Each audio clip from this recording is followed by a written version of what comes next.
ময়মনসিংহ জেলার গফরগাঁও উপজেলার পাগলা থানার টাঙ্গাপ ইউনিয়নের ডাকবাংলা এলাকায় পুরনো ব্যাটারি থেকে সীসা ও তামা গলিয়ে পূর্ণ ব্যবহারের একটি কারখানার কার্যক্রম নিয়ে প্রশ্ন উঠেছে।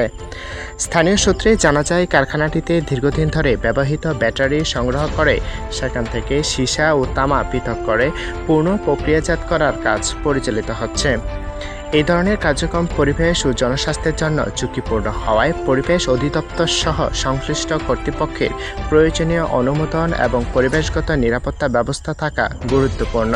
তবে কারখানার বৈধতা সম্পর্কে জানতে চাইলে দায়িত্বরত ব্যক্তির কাছে সরকারি অনুমোদনের কাগজপত্র দেখতে চাওয়া হয়, কিন্তু তিনি তাৎক্ষণিকভাবে কোনো বৈধ অনুমোদনের নথি প্রদর্শন করতে পারেননি। হাতে থাকা ভিডিও ফুটেজে দেখা যায়, কারখানার কার্যক্রম শেষে উৎপাদিত মালামাল একটি কাভার ভ্যানে ভর্তি করে অন্যত্র নিয়ে যাওয়া হচ্ছে। তবে ওই মালামালের গন্তব্য পরিবহন সংক্রান্ত কাগজপত্র কিংবা ব্যবসার বৈধতা স্বাধীনভাবে যাচাই করা সম্ভব হয়নি। দায়িত্বরত ব্যক্তির সঙ্গে আলাপকালে কারখানা কার্যক্রম সম্পর্কে বক্তব্য দিলেও বৈধ সরকারি অনুমোদনের কাগজপত্র দেখাতে পারেননি। আপনাদের এখানে কোনো ছাড়পত্র বা কোনো ফায়ার সার্ভিসের কোনো অনুমোদনপত্র, পরিবেশ ছাড়পত্র কিছুই তো নাই এখানে আছে? এটা কোম্পানি বলতে পারে, আমাদের কোনো ইশতেহার নেই, আমরা কাজ করি। মানে আপনি কোম্পানির আন্ডারে কাজ করেন, তাই তো? আচ্ছা আচ্ছা, ওই মালিকের নামটা?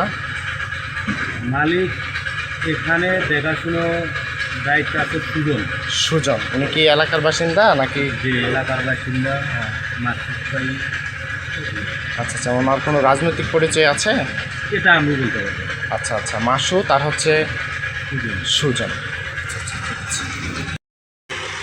আপনার তো লেবারি কাজ করেন না কোম্পানির আন্ডারে? কর্তব্যরত ব্যক্তির কাছে কোম্পানিটির পরিচালক সম্পর্কে জানতে চাইলে তিনি দুজন ব্যক্তির নাম উল্লেখ করে বলেন, মাসুদ ও সুজন। পরবর্তীতে ব্যক্তিদের সাথে যোগাযোগ করার চেষ্টা করলেও সম্ভব হয়নি। স্থানীয়দের অভিযোগ, এই ধরনের কার্যক্রম থেকে নির্গত ধোঁয়া, বর্জ্য ও সীসাজনিত দূষণ পরিবেশ এবং জনস্বাস্থ্যের জন্য ঝুঁকির কারণ হতে পারে। তবে বিষয়টি নিয়ে প্রকাশ্যে কোনো বাসিন্দা মন্তব্য করতে চাননি, ফলে স্থানীয়দের আনুষ্ঠানিক বক্তব্য সংগ্রহ করা সম্ভব হয়নি।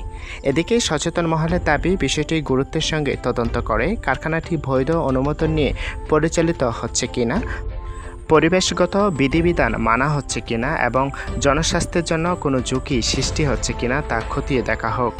প্রয়োজনে আইন অনুযায়ী ব্যবস্থা গ্রহণের জন্য পরিবেশ অধিদপ্তর, জেলা প্রশাসন, উপজেলা প্রশাসন ও সংশ্লিষ্ট কর্তৃপক্ষের হস্তক্ষেপ কামনা করছেন সচেতন মহল।